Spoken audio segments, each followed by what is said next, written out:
देशमुख हॉस्पिटलमधून गायब झाल्याचं समजल्यावर देवे आणि देशमुख यांना पालकांच्या रोषाला सामोरं जावं लागलं.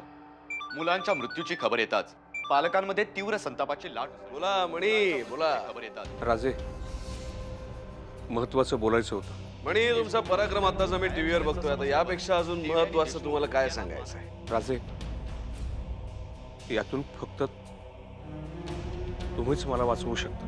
मुलांवर उपचार सुरू असताना 2 मुलं मृत झाल्याचं. काय झालं मणी? अहो, तुमच्या कर्तृत्वाचा संपूर्ण राजे शिर्के परिवाराला अभिमान आहे. फक्त रणवीर राजे सोडून. काय झालं? आम्हाला काय असेल ते नीट समजून सांगा मणी. राजे, शाळेतल्या मुलांना धक्का न लावता इमारतीमध्ये बॉम्ब फिट करण्याचा आदेश दिला होता रणवीर राजांनी. आणि माझ्या माणसांच्या चुकीमुळे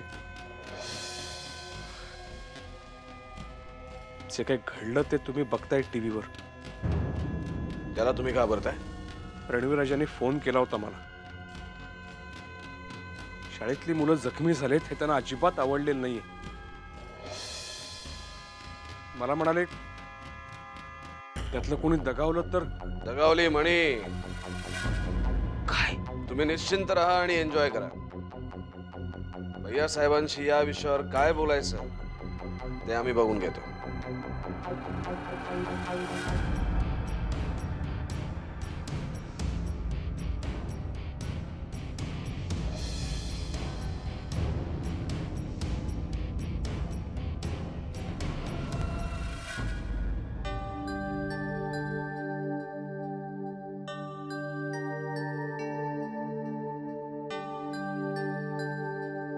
साक्षी,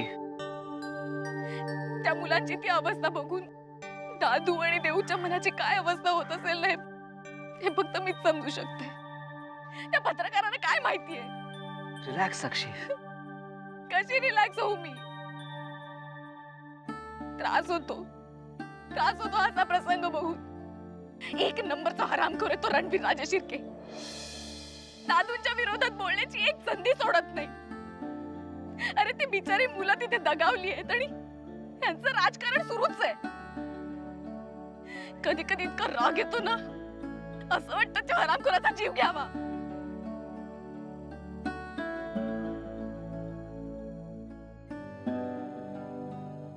हे बघ, तुझा राग मी समजू शकतो, पण तूच जर अशी वागलीस तर मग तुझ्यात आणि त्या राजेश शिर्केंमध्ये काय फरक राहणार आहे? मग काय करू मी? बघ, कुणीतरी सांगते म्हणून काही करू नकोस. शेवटी आपण काय करायचं हे येणाऱ्या परिस्थितीवर सुद्धा अवलंबून असतं. ही परिस्थिती सुद्धा इतकी विचित्र आहे ना. दरवेळेला दादू आणि देऊवरच असे प्रसंग काय यावेत? कारण त्यांच्यामध्ये या प्रसंगाला सामोरं जाण्याची ताकद असते. साक्षी, अगं मी काय म्हणते,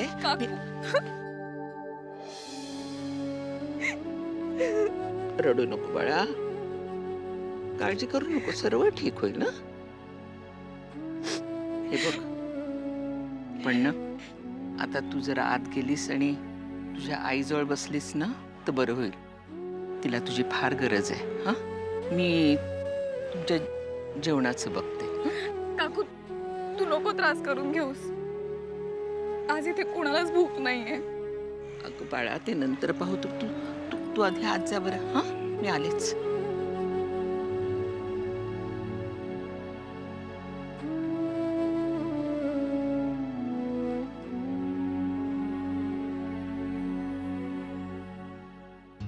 साक्षी,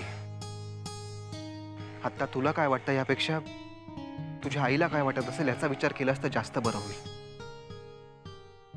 हात जा.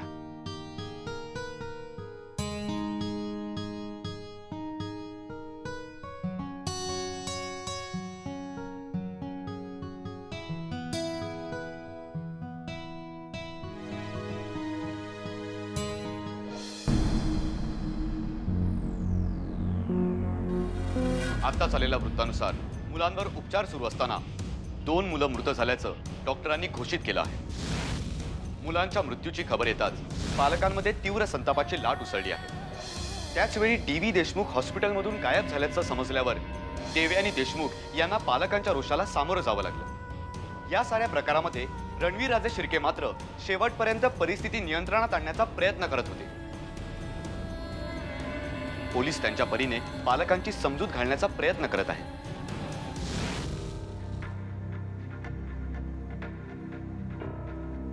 जे घडायला नको होतं शेवटी तेच घडलं. आम्ही शेवटपर्यंत प्रयत्न केले, पण जे होणार होतं ते टाळू शकलो नाही. असं बोलून तुम्ही स्वतःवरची जबाबदारी झटकू शकत नाही. कळत नकळत का होईना, पण या सगळ्या प्रकाराला आपणच जबाबदार आहोत.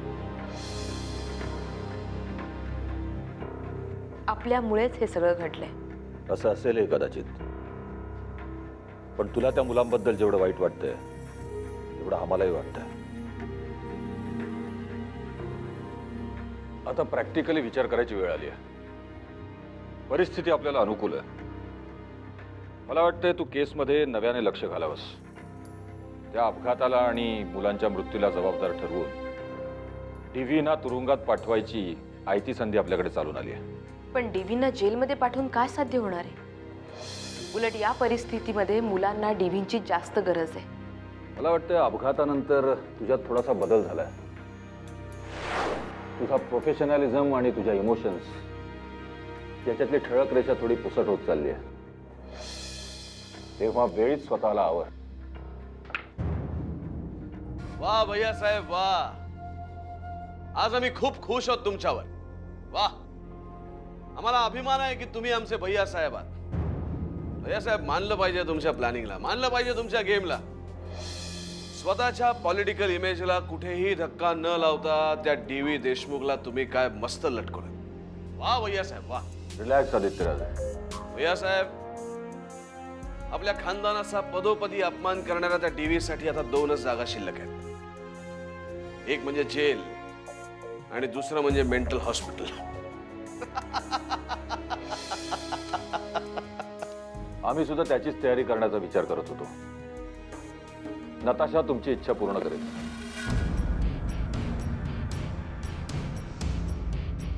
नताशा,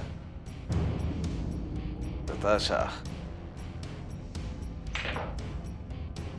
नताशा,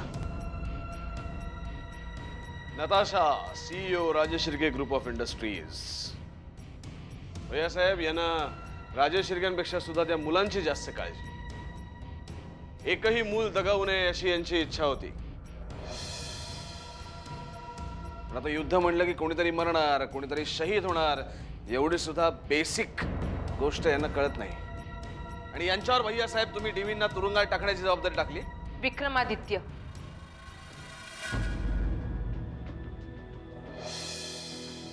बोलण्यापूर्वी आपण काय बोलत आहोत याचं जरा तरी भान ठेवत जा. तुझ्या मॉलचं स्वप्न पूर्ण होतंय या एका गोष्टीमुळे तू इतका आनंदी झालायस की तुला मुलांच्या मरणाचंही दुःख नाहीये. बस बस झाला आता. खूप ऐकून घेतलं आम्ही तुमचं. रिलॅक्स आदित्यराजे. या आपापसात भांडण्याची वेळ नाहीये. भैया साहेब, ही जरा जास्तच बोलते असं नाही वाटत तुम्हाला? ज्या माणसाने आजपर्यंत आपला पदोपदी अपमान केलाय त्या माणसाच्या चेहऱ्यावर जर आम्हाला पश्चातापाचे भाव पाहावेसे वाटले तर त्यात आमचं काय चुकलं? पश्चाताप, त्यांना पश्चाताप होणारच, कारण त्यांचं जीवापाड प्रेम होतं मुलांवर. त्यांना घडवण्याची जबाबदारी घेतली होती त्यांनी. डी.व्हींचं कौतुक आम्हाला सांगण्याची गरज नाही.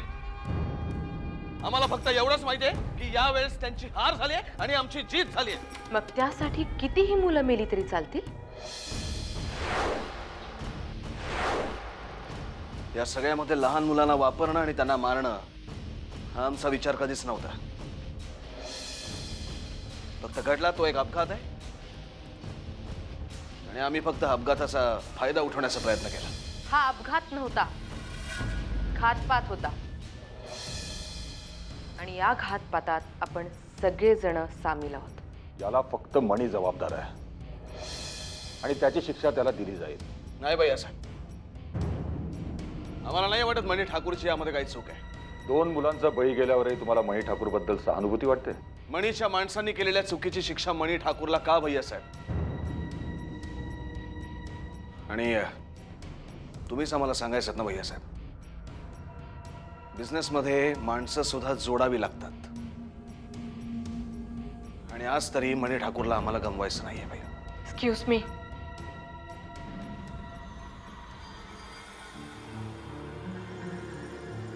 मणी ठाकूरमुळे तुम्हाला माणसं जपण्याचं महत्त्व कळलं.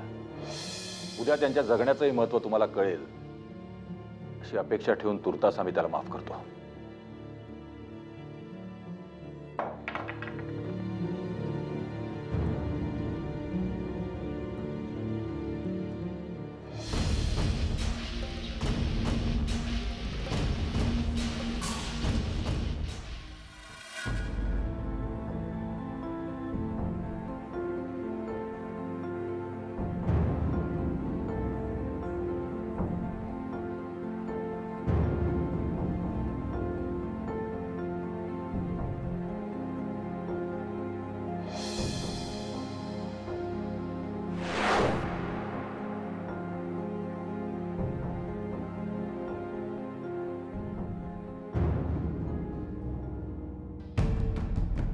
तुम्ही इथे?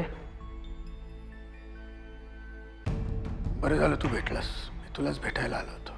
सर, आत्ताच शाळेची इमारत कोसळल्याची बातमी समजली म्हणून तुम्हालाच भेटायला हॉस्पिटलमध्ये येत होतो. पण सर, तुम्ही असे उभे का? बसा ना प्लीज. अर्जुन, मी खास तक्रार करण्यासाठी इथं आलोय. नोंदवून घेतलीस तर बरं होईल. काय झालंय सर?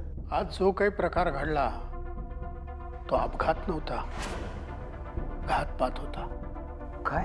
अशी माझी खात्री आहे अर्जुन. घातपात? सर, पण ह्या घटनेमागे कुणाचा हात असावा असं तुम्हाला वाटतंय? रणवीर राजे शिर्के. सर, पण ही तर त्यांच्याच संस्थेची इमारत आहे ना. माणसं बदलली की त्यांची उद्दिष्टही बदलतात. आज या अपघाताला सगळेजण मलाच जबाबदार धरतायत. का? तर इमारत अनसेफ असूनही मी शिफ्टिंगला बंदी केली म्हणून. पण मी त्यांना दोष देणार नाही. त्यांची मानसिक अवस्था मी समजू शकतो. माझा न्यायसंस्थेवर विश्वास आहे म्हणूनच मी इथं आलोय. माझी तक्रार नोंदवून घ्या आणि माझ्या तक्रारीनुसार शाळेची पाहणी करून रणवीर राजे शिर्केंना ताब्यात घ्या. सर, तुम्ही इथे आलात ते बरं झालं.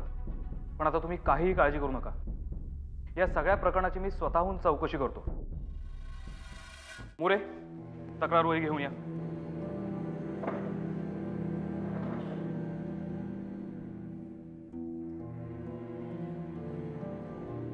सर, पण शाळेच्या बाबतीत असं काही घडेल याची आम्हाला कल्पनाही नव्हती. पण हे जर खरं असेल तर त्या रणवीर राजे शिर्केंना माझ्या हातून कोणीही वाचू शकणार नाही. एक second sir. Hello, inspector Arjun Dixit बोलतोय. Yes sir. पण सर, मी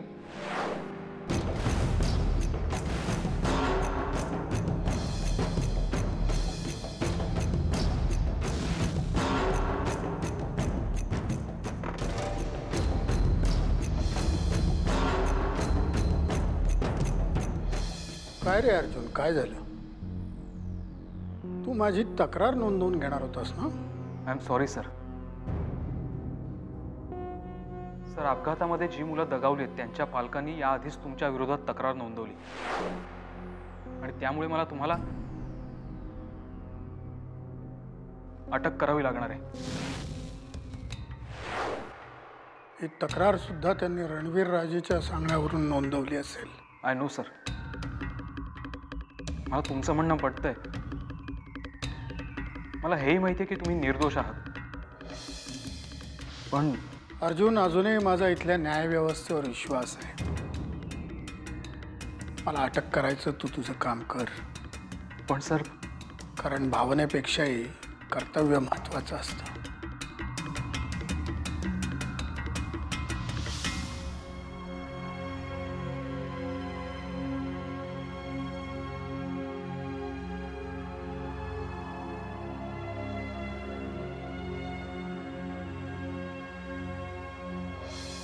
सर, आज मी तुम्हाला माझं कर्तव्य म्हणून अटक करत नाहीये. तर केवळ नाईलाजास्तव तुम्हाला अटक करावी लागते. मोरे, लॉकअपची चावी घेऊन या. मोरे, काय म्हणतोय मी?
Sir, please.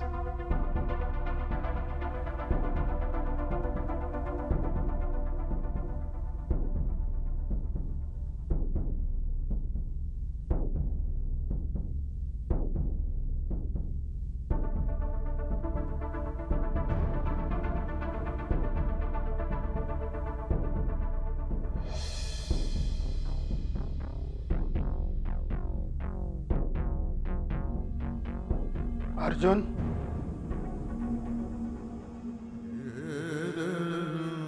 शक्य झालं तर या अधिकाऱ्यांनी तुला फोन केला होता त्यांना सांग की कोठडीत फक्त माणसं बंदिस्त होतात, विचार नाहीत.